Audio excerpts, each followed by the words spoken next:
महाराज जी, किस तरीके की तैयारियां अयोध्या में इस वक्त हो रही हैं? मर्यादा पुरुषोत्तम भगवान श्री रामलला के दिव्य भव्य राम मंदिर का उद्घाटन 22 जनवरी 2024 मध्याह्न 12:20 पर होना है। उसको लेकर के अयोध्या में तैयारियां बहुत जोर से चल रही हैं। एक तरफ साधु संत बड़ी बड़ी यज्ञशालाएं बनवा रहे हैं, हवन कुंड बनवा रहे हैं, अनुष्ठान की तैयारियां चल रही हैं। वहीं श्री राम जन्मभूमि तीर्थ क्षेत्र ट्रस्ट युद्ध स्तर पर तैयारी कर रहा है और सरकार भी पीछे नहीं है कि आने वाले जनता को किसी तरह से कोई असुविधा न हो। सुरक्षा के तमाम जो है इंतजाम किए जा रहे हैं और राम मंदिर के लिए जैसा कि माननीय प्रधानमंत्री नरेंद्र मोदी जी ने 140 करोड़ देशवासियों से आह्वान किया है कि जिस दिन रामलला अपने भव्य मंदिर में विराजमान हो उस दिन राम ज्योति जलाएं, दिवाली मनाएं, क्योंकि दिवाली का जो त्यौहार है वो राम जी से ही जुड़ा हुआ है। त्रेता युग में कहा गया कि जब राम जी वनवास गए थे तो 14 साल अयोध्या सूनी हो गई थी, किसी ने कोई उत्सव नहीं मनाया। लंका विजय करके जब प्रभु श्री राम अयोध्या आए, सब लोगों ने दिया जलाया, वो दिवाली का उत्सव बन गया। देवताओं ने जलाया तो देव दिवाली, एक दिन पहले जलाए तो छोटी दिवाली, और जिस दिन राम जी आए उस दिन राम दिवाली। अब राम मंदिर जो है हम लोगों ने 500 वर्षों तक प्रतीक्षा किया है। लोगों ने संघर्ष और उम्मीद नहीं छोड़ा, प्राण तक छोड़ दिया। कितने राम भक्तों ने अपने प्राणों को आहूत कर दिया है और कितने लोगों ने संघर्ष किया, तब यह शुभ घड़ी आई है। इसलिए यह खुशी जो है तो अवर्णनीय खुशी है और युद्ध स्तर पर तैयारी चल रही है। हम भी 7.5 करोड़ का एक दीपक बनवाए हैं जिसका मैंने नाम रखा है दशरथ दीपक, जिसमें 10 लाख लीटर तेल आए, इतनी कैपेसिटी है और 10,000 लीटर तेल डाल के उसको हम प्रज्वलित करेंगे, फिर वो जलता रहेगा। 1.25 कुंटल रुई की बत्ती बनवाया हूँ और सभी तीर्थों से जल, सभी तीर्थों की मिट्टी उसमें संलिप्त है। 1008 टन मिट्टी से एक दीपक तैयार किया जा रहा है जो विश्व का सबसे बड़ा दीपक होगा, त्रेता युग का एहसास कराएगा। इसलिए यह राम मंदिर राष्ट्र मंदिर है, विश्व शांति का केंद्र बनेगा, क्योंकि मर्यादा पुरुषोत्तम भगवान श्री राम भारत के सम्राट थे और उस समय भारत की राजधानी अयोध्या हुआ करती थी।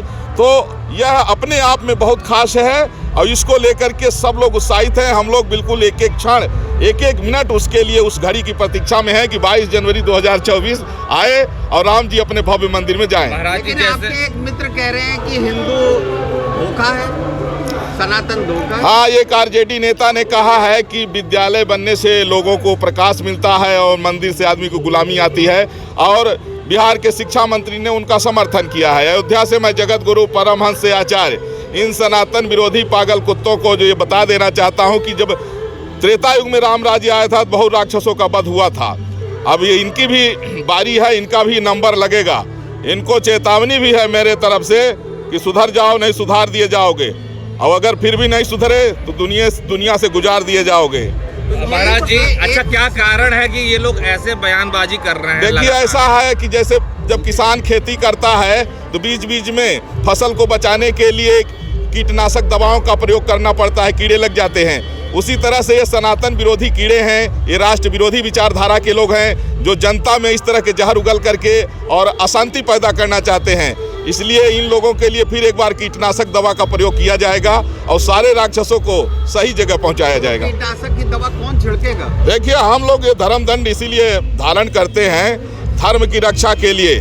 जिस तरह से सेना जो है अगर कोई आतंकवादी आता है तो उसको जो है सही जगह पहुंचा देती है, उसी तरह से हम साधु संत धर्माचार्य जो देश प्रेमी हैं, अगर कोई राम का विरोध करेगा और उसको हिंदुस्तान की धरती पर रहने का कोई अधिकार नहीं है। जो राम का नहीं वो किसी काम का नहीं। हम कहते राम को मानो न मानो तुम्हारी इच्छा है, लेकिन अगर हम जिसने मंदिर का विरोध किया, मैं पूछ रहा हूँ चर्च का विरोध क्यों नहीं किया, मस्जिद का विरोध क्यों नहीं किया?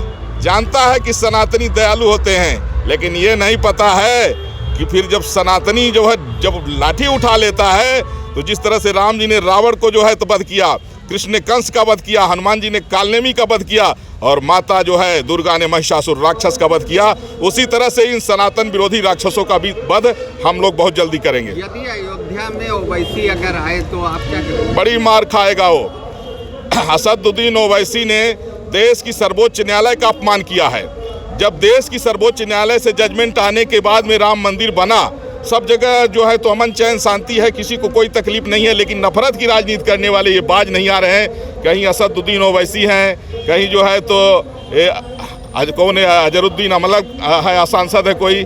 इस तरह से जो राक्षस लोग हैं, ये जिनकी नफरत पर बुनियाद टिकी हुई है, ये देख रहे हैं कि इनकी नफरत की राजनीति खत्म हो रही है, तो ये जहर उगल रहे हैं। इनको हम लोग जो है चिन्हित कर लिए हैं, और अगर इसी तरह से इनकी हरकतें जारी रहेंगी तो ये बहुत जल्दी जो है तो राजनीति से तो खत्म होंगे ही, इनको दुनिया से भी खत्म किया जाएगा। अयोध्या, अगर अयोध्या आए, आप किसको मारने की बात कर रहे हैं? देखिए, असदुद्दीन ओवैसी और ये जो अभी AIUDIF का अध्यक्ष अभी जो बयान दिया है उसने कि भारतीय जनता पार्टी हमारे धर्म की दुश्मन है।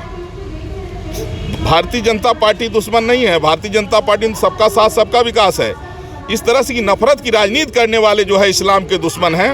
और ये इस तरह के लोग अगर अयोध्या आते हैं तो अगर अपने पापों का प्रायश्चित करने आ रहे हैं तो कोई बात नहीं है, लेकिन अगर जहर उगलने आ रहे हैं तो इनको जो है सीधा इनको सही जगह पहुंचाया जाएगा, और हम लोगों ने तैयारी किया है। किसको कह रहे हैं सीधी बात? जैसे स्वामी प्रसाद मौर्य, असदुद्दीन ओवैसी, UDIF का जो है चीफ है, अध्यक्ष है, और उधर बिहार का शिक्षा मंत्री चंद्रशेखर, राजद नेता ने अभी जो बयान दिया है।